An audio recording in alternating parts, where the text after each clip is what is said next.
નમસ્કાર વિદ્યાર્થી મિત્રો, ગુજરાતી એજ્યુકેશન યુટ્યુબ ચેનલ પર આપ સર્વનું હાર્દિક સ્વાગત છે। મિત્રો, આજે આપણે વાત કરવાના છે ધોરણ 6ની અંદર ભૂગોળ પોથી આધારિત પાઠ 2, જેનું નામ છે મહાસાગરો અને ખંડો।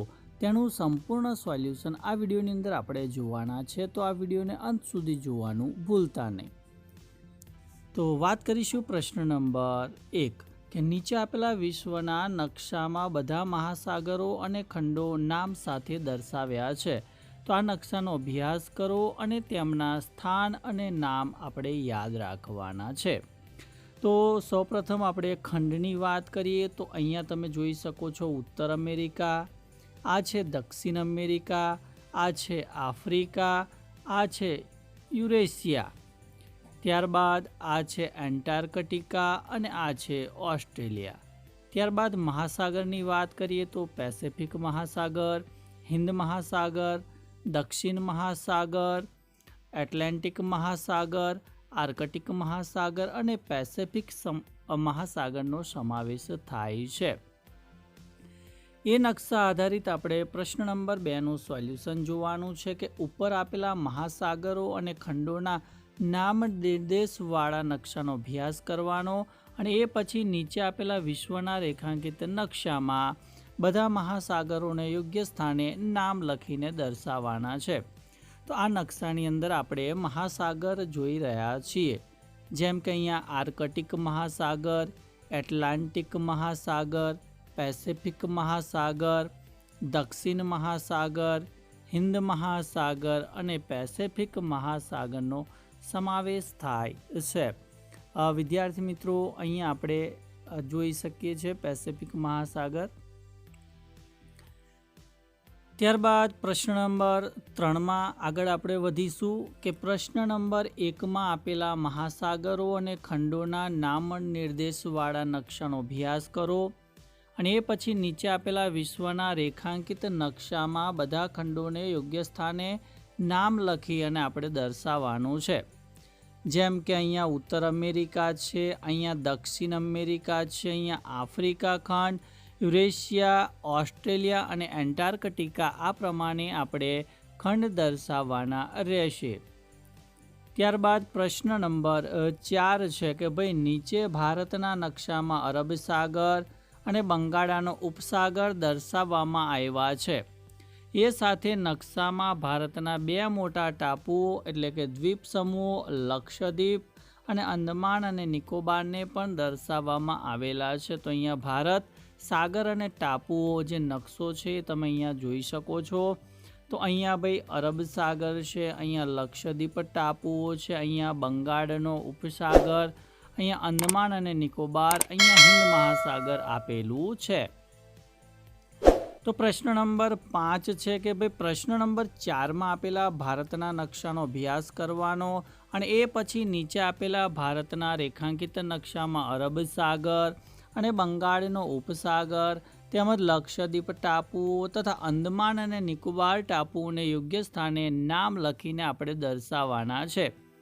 તો એ જે જવાબ છે, જવાબ અહીંયા તમે જોઈ રહ્યા છો કે ભાઈ બંગાળનો ઉપસાગર છે, અહીંયા આપણે અરબ સાગર, આ છે લક્ષદ્વીપ ટાપુઓ અને આ છે અંદમાન અને નિકોબાર ટાપુઓ। ત્યારબાદ પ્રશ્ન નંબર 6ની ચર્ચા કરી લઈએ કે ભાઈ નીચે આપેલા બોક્સમાં દુનિયાના બધા ખંડો દોરવાના અને તેમાં જુદા જુદા રંગો પૂરવાના છે। તો વિદ્યાર્થી મિત્રો, અહીંયા જે દુનિયાના ખંડો છે એનો નકશો અહીંયા તમને આપેલો છે અને એની અંદર અલગ અલગ કલર પણ પૂરેલા છે, તો તમારે ડ્રો કરવાનું છે અને એની અંદર તમારે કલર પૂરવાના છે અને આ મુજબ આપણે ખંડ દર્શાવવાના રહેશે। ત્યારબાદ પ્રશ્ન નંબર 7 કે આપેલા પ્રશ્નોના વિકલ્પોમાંથી સાચા ઉત્તર શોધી અને જવાબ લખવાનો છે। પહેલો પ્રશ્ન છે કે અવકાશમાંથી જોતા પૃથ્વી કેવી દેખાય છે, તો જવાબ આવશે વાદળી રંગની। બીજું છે કે પ્રારંભિક અવકાશ યાત્રીઓએ પ્રેમથી પૃથ્વીને કેવા ગ્રહ તરીકે સંબોધી હતી, તો જવાબ આવશે વાદળી ગ્રહ તરીકે। ત્રીજું છે કે પૃથ્વીના લગભગ કેટલામાં ભાગ પર જમીનનો બદામી રંગ ફેલાયેલો છે, તો જવાબ આવશે 1/4 ભાગ પર। ચોથું છે કે મહાસાગરો અને ખંડો કોને નિર્ધારણ આપવામાં મહત્વપૂર્ણ ભૂમિકા ભજવે છે? તો જવાબ આવશે પૃથ્વીની આબોહવાને. પાંચમું છે કે કયા વૈદિક દેવતા મહાસાગર, આકાશ અને જળ સાથે સંકળાયેલા છે? તો એ આવશે વરુણ દેવતા. છઠ્ઠો પ્રશ્ન છે કે પૃથ્વીના કયા ગોળાર્ધ પર વિસ્તૃત જળરાશિ છે? તો એ આવશે ઉત્તર ગોળાર્ધ પર. ત્યારબાદ સાતમો પ્રશ્ન છે કે પૃથ્વી પર સૌથી મોટો ખંડ કયો છે? તો જવાબ આવશે એશિયા ખંડ. આઠમું છે કે વિશ્વના નકશા પ્રમાણે પૃથ્વી પર કેટલા મહાસાગરો છે? તો જવાબ રહેશે 5. ત્યારબાદ વિશ્વના નકશા પ્રમાણે પૃથ્વી પર સૌથી મોટો મહાસાગર કયો છે? તો જવાબ આવશે પેસિફિક મહાસાગર. 10મું છે કે વિશ્વના નકશા પ્રમાણે પૃથ્વી પર સૌથી નાનો મહાસાગર કયો છે? તો એ આવશે આર્કટિક મહાસાગર. 11મું છે કે ભારતમાં ચોમાસા દરમિયાન થતો વરસાદ શામાંથી ઉદ્ભવે છે? તો જવાબ આવશે મહાસાગરોમાંથી ઉદ્ભવે છે. 12મો પ્રશ્ન છે કે સુનામી નામની કુદરતી આપત્તિ શામાંથી ઉદ્ભવે છે? તો એ પણ મહાસાગરમાંથી ઉદ્ભવે છે. ત્યારબાદ પ્રશ્ન નંબર 13. વિશ્વના નકશા પ્રમાણે પૃથ્વી ઉપર કેટલા ખંડો આવેલા છે? તો જવાબ આવશે 7 ખંડ આવેલા છે. પૃથ્વી પર સૌથી નાનો ખંડ કયો છે? તો એ આવશે ઓસ્ટ્રેલિયા ખંડ. 15મું છે કે વિશ્વનો અડધાથી વધુ ઓક્સિજન કોની વનસ્પતિ દ્વારા ઉત્પન્ન થાય છે? તો ભાઈ મહાસાગરોની વનસ્પતિ દ્વારા ઉત્પન્ન થાય છે. 16મો પ્રશ્ન છે કે યુનાઇટેડ નેશન્સે કયા દિવસને વિશ્વ મહાસાગર દિવસ તરીકે જાહેર કર્યો? તો એ આવશે 8 જૂનના દિવસને. ત્યારબાદ 8મો પ્રશ્ન છે કે ભાઈ યોગ્ય શબ્દ વડે ખાલી જગ્યા પૂરવાની છે. પહેલો ખાલી જગ્યા કે પૃથ્વીની મોટા ભાગની સપાટી ખાલી જગ્યાથી ઘેરાયેલી છે? તો જવાબ આવશે પાણી. બીજું છે કે પૃથ્વીની જમીનના એક મોટા ભૂમિભાગને ખાલી જગ્યા કહેવામાં આવે છે? તો જવાબ આવશે ભૂખંડ. ત્રીજું છે કે પૃથ્વી ગ્રહ પર પીવાલાયક પાણીનો જથ્થો ખાલી જગ્યા છે? તો કે ભાઈ મર્યાદિત છે. ચોથું છે કે ખાલી જગ્યા મહાસાગર ત્રીજો સૌથી મોટો મહાસાગર છે? તો એ આવશે હિન્દ મહાસાગર. 5મું છે કે ભારતની પશ્ચિમે ખાલી જગ્યા સમુદ્ર આવેલો છે? તો જવાબ રહેશે અરબી સમુદ્ર. ખાલી જગ્યા અને એશિયાને સામાન્ય રીતે 2 ખંડો તરીકે ગણવામાં આવે છે? તો જવાબ રહેશે યુરોપ. 7મું છે કે ચારે બાજુથી પાણીથી ઘેરાયેલી જમીનના નાના ભાગને ખાલી જગ્યા કહે છે? તો જવાબ રહેશે ભૂખંડ.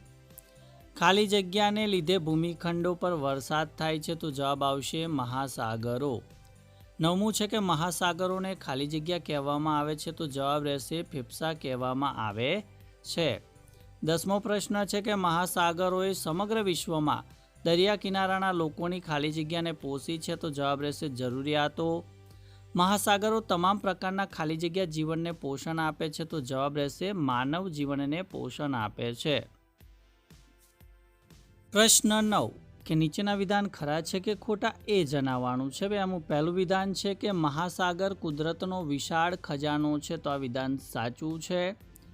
બીજું વિધાન કે ભારતીય ભૂમિદળના પ્રતીક ચિહ્ન પર આદર્શ વાક્ય સન્નો વરુણ અંકિત છે? તો એ વિધાન પણ સાચું છે. મહાસાગરો અને ખંડો ઉત્તર અને દક્ષિણ ગોળાર્ધમાં સમાન રૂપે વહેંચાયેલા છે? તો વિધાન ખોટું છે. ત્યારબાદ પૃથ્વી પરના મહાસાગરોનું પાણી ખારું હોય છે? તો એ સાચું છે. દરિયાઈ વનસ્પતિ સૃષ્ટિમાં શેવાળ અને રંગબેરંગી માછલીઓનો સમાવેશ થાય છે? તો એ વિધાન પણ સાચું છે.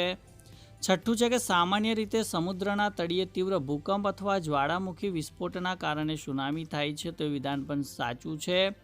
26 જાન્યુઆરી 2012ના રોજ ભારત અને હિન્દ મહાસાગરની આસપાસના અન્ય 13 દેશો પર શક્તિશાળી સુનામીના મોજા ત્રાટક્યા હતા? તો એ વિધાન પણ સાચું છે. ઉત્તર અમેરિકા અને દક્ષિણ અમેરિકાને સામાન્ય રીતે ખંડ ગણવામાં આવે છે? તો એ વિધાન પણ સાચું છે. ત્યારબાદ 9મું વિધાન જોઈએ કે ઓલિમ્પિક રમતોત્સવના પ્રતીકોમાંના એક એવા 5 વલયો આફ્રિકા, અમેરિકા, એશિયા, એન્ટાર્કટિકા અને યુરોપનું પ્રતિનિધિત્વ ધરાવે છે? એ પણ સાચું વિધાન. દક્ષિણ ગોળાર્ધ કરતાં ઉત્તર ગોળાર્ધમાં વધુ જમીન વિસ્તાર છે? તો વિદ્યાર્થી અહીંયા જળરાશિ વધારે પ્રમાણમાં છે.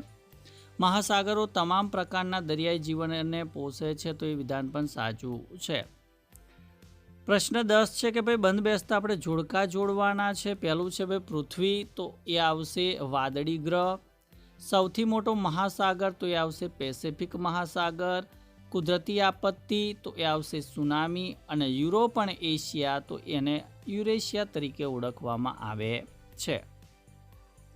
ત્યારબાદ બીજું જોડકું જોઈએ કે વિશ્વનો મોટો ટાપુ, તો એ આવશે ગ્રીનલેન્ડ. ખૂબ જ ઠંડો અને કઠોર આબોહવા ધરાવતો ખંડ, તો એ આવશે એન્ટાર્કટિકા. મહાસાગરો, તો ભાઈ પૃથ્વીના ફેફસા ગણાય. વિશ્વ મહાસાગર દિવસ, તો એ આવશે 8 જૂન.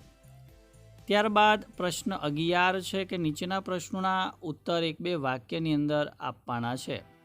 કે દુનિયાનો આરંભ શામાંથી થયો છે? તો દુનિયાનો આરંભ મહાસાગરોથી થયો છે. બીજું છે કે પૃથ્વીની જમીનના એક મોટા સતત વિસ્તૃત ભાગને શું કહેવામાં આવે છે? તો પૃથ્વીની જમીનના એક મોટા સતત વિસ્તૃત ભાગને ખંડ કહેવામાં આવે છે. કે હે વરુણ, અમારે માટે કલ્યાણકારી થાવ, આ વાક્ય કોના પ્રતીક ચિહ્ન પર અંકિત છે? તો આ વાક્ય ભારતીય મહાસાગર માહિતી સેવા કેન્દ્ર એટલે કે INCOIS Indian national centre for ocean information સર્વિસના પ્રતીક ચિહ્ન પર અંકિત કરવામાં આવે છે. અથવા તો તમે ભારતીય ભૂમિદળ ના ચિહ્ન તરીકે પણ લઈ શકો છો. ચોથો પ્રશ્ન કે પૃથ્વીના નકશામાં દેખાતી વર્તુળાકાર રેખાઓને શું કહેવામાં આવે છે? તો પૃથ્વીના નકશામાં દેખાતી વર્તુળાકાર રેખાઓને અક્ષાંશ કહેવામાં આવે છે. અક્ષાંશ રેખાઓ. પાંચમું છે કે પૃથ્વીના કયા ગોળાર્ધમાં વિસ્તૃત જળરાશિ છે? તો પૃથ્વીના દક્ષિણ ગોળાર્ધમાં વિસ્તૃત જળરાશિ છે.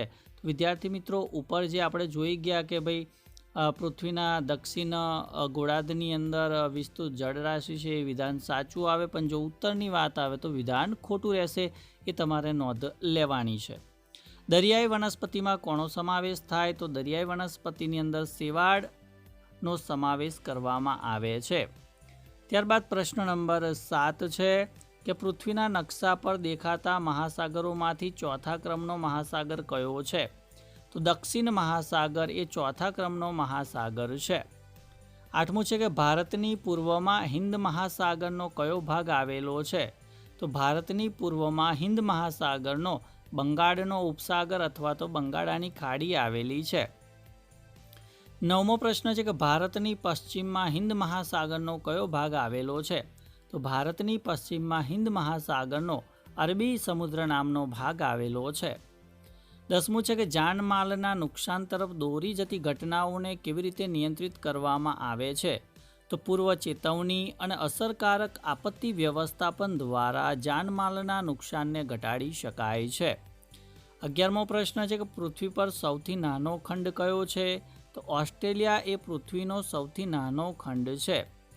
વિશ્વનો સૌથી મોટો ટાપુ કયો છે? તો ગ્રીનલેન્ડ એ વિશ્વનો સૌથી મોટો ટાપુ ગણાય છે. ત્યારબાદ 13મો પ્રશ્ન કે ઈસવીસન 1981 થી કયા કાર્યક્રમ હેઠળ એન્ટાર્કટિકામાં સંશોધન ચાલી રહ્યું છે? તો ઈસવીસન 1981 થી ભારતીય એન્ટાર્કટિક અભિયાન ઇન્ડિયન એન્ટાર્કટિકા પ્રોગ્રામ હેઠળ સંશોધન ચાલી રહ્યું છે. અને મહાસાગરોને કોના ફેફસા કહેવામાં આવે છે? વિદ્યાર્થી મિત્રો, અહીંયા ટાઈપિંગ મિસ્ટેક થયેલી છે. તો મહાસાગરોને પૃથ્વીના ફેફસા કહેવામાં આવે છે. એ પ્રમાણે આપણે જવાબ લખવાનો છે કે ભાઈ મહાસાગરોને પૃથ્વીના ફેફસા કહેવામાં આવે છે. તો વિદ્યાર્થી મિત્રો, આ હતું ધોરણ 6 ભૂગોળ પોથી આધારિત પાઠ 2નું સંપૂર્ણ સોલ્યુશન આપણે વિડીયોની અંદર જોયું. તો વિડીયો ચોક્કસથી તમને ગમ્યો જ હશે. તો વિડીયોને લાઇક કરી દેજો, શેર કરી દેજો અને ચેનલ ઉપર જો પ્રથમ વખત આવેલા હો તો ચેનલને પણ સબસ્ક્રાઈબ કરી દેજો. Thank you. આભાર.